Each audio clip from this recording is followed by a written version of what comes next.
Yan, okay mga boss. OT kami ngayon. Pero mas OT si boss, ayan oh. Si bossing ngayon, no? Okay lang. Nagpapabili siya kay ma'am ng big bike eh. 400 lang. Eh, nakita niya yung big bike natin. So, ayun si boss, testing niya. Sakto pa yung kanyo, t-shirt. Bili mo na ako. Ayun si ma'am. Nagmamakawa si boss eh. Kahit 400 lang daw. Sabi ko, mag 1,000 na si boss eh. Nakakabit kami kay bossing ng kon eh. Top load dito sa Ertiga. Taga-kon sila boss. Carmona, Cavite. Ito bossing. Nagbubutas muna si Uni. At maglalagay kami ng roof rail. Kaya-kaya ni boss yan, ma'am. Pwede mo nang bilan, ma'am. Si ma'am, oh.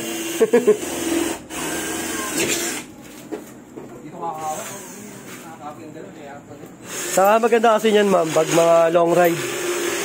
Walang traffic. Kasi syempre, puro expressway. Yung Bicol? Oh, saglit lang yan. Pag nag-Bicol ka, boss. Pag ganyan ang dala mo sa Bicol, boss, eh, saglit na biyahe lang yan.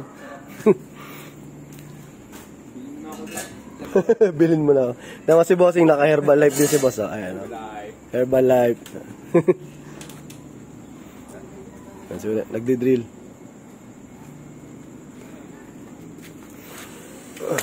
Kayang-kaya nyo yan, boss.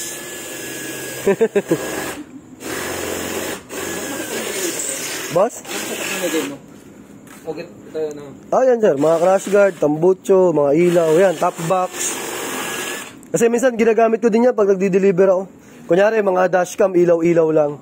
Yan dala ko eh. Nagugulat yung customer eh. Boss na kasi 1,000 kami. Kakabit ka lang ng ilaw. Eh kaysa naman magkasakyan ako sir, di ba? Eh at least yan sir. Pag yan ang dala mo, madali-daling sumingit-singit. Diba? Walang hirap.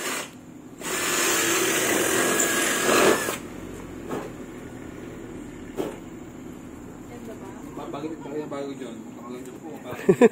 Marian Rivera. Marian Rivera, ano boss na? Ganda ng 1,000. Astig na ba nagka-drive ng Sobrang bigat din kasi yan, ma'am. Ang hirap din yan, lalo na pagkuhan. Yung hindi dire-diretso ang biyahe. Tapos, kanyan, sobrang init sa ganito. Parang niluluto yung binti mo. Kasi isipin mo, sir, 4 na piston yan, tapos nandyan lang yung paa mo. Kaya kailangan talaga pag long drive, full gear. Kasi pag yung pang-araw-araw mo lang, tapos palengke, napakainit. Yan si boss. Bibili na yan si boss. Ayan, o. Sa sunod, magpo-post yan si boss. Naka-ako na rin yan. Naka-big bike. Bilan mo na, ma'am. So, tulungan ko lang muna si boss. Next video tayo, mamaya. Binidyo na natin si boss eh. Gusto niya kasi magkaroon ng big bike. Yan, si boss eh. Yan. 400. 200 plus. Nasa 200 plus lang yan, sir. Pero, syempre, sir, iba pa rin yung branded. Pag Kawasaki ka. O kaya Suzuki, Yamaha, Honda. So, gawa muna kami ng top load, eh.